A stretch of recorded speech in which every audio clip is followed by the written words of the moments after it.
चप्पल समजतात त्यांना तुझ्या शौर्याच्या ताजाने त्यांची जागा दाखव. चकित झालात का? मी कुणाबद्दल बोलतेय सांगते. मी बोलते त्या वीर मातेबद्दल ज्यांच्या नुसत्या नावाने मुघलांच्या तोंडातनं पाणी पडायचे. मी बोलते त्या वाघिणीबद्दल ज्यांच्या छाव्याने अवघ्या वयाच्या 16व्या वर्षी आधी शाळा हादरवून सोडले होते. मी बोलते त्या शहाजी महाराजांच्या पत्नी जिजामाताबद्दल ज्यांच्या नावाने शत्रू पत्त्यासारखी थरथर थरथर कापायचे. स्वराज्य जिने घडविले विधाता, स्वराज्य जिने घडविले विधाता, धन्य ते स्वराज्य, धन्य ते जिजामाता, धन्य ते स्वराज्य, धन्य ते जिजामाता. आज आपण मोकळा श्वास घेतोय ते प्रत्येक महाराष्ट्राच्या श्वासात असलेल्या मनात असलेल्या शुभांमुळे. मी आज तुम्हाला इथे इतिहासाबद्दल किंवा तेव्हा झालेल्या घटनांबद्दल सांगणार नाही, कारण ते आपण पुस्तकामध्ये वाचतो.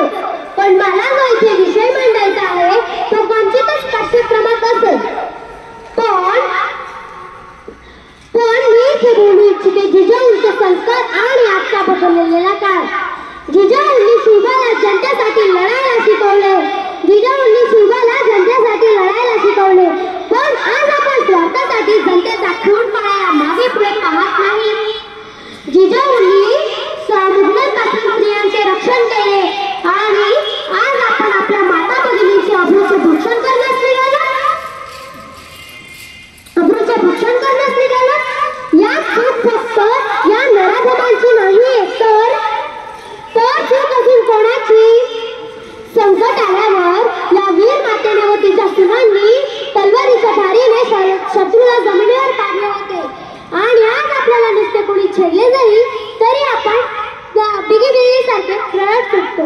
या आहेत का वीर जिजाऊंच्या वीर मुली? ही आहे का त्याची वीरतेची प्रेरणा?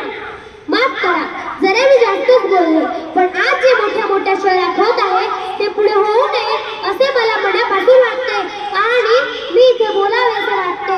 म्हणून मुलींनो, उठा, जागा व्हा, वीरतेचा ताज माथ्यावर घ्या आणि परत जिजाऊंना व शोभांना आपल्यावर गर्व होईल. त्यांच्या स्वराज्य सुराज्यात झालेले पाहून त्यांना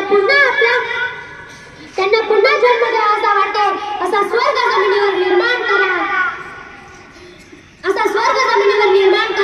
फक्त डोक्यावर शिवाजी महाराजांचा टिळा आणि दाढीवाढत महाराज होता येत नाही, तर त्यांचे गुण अंगी घ्या आणि मनाने शिव भावा. एवढे मी म्हणते.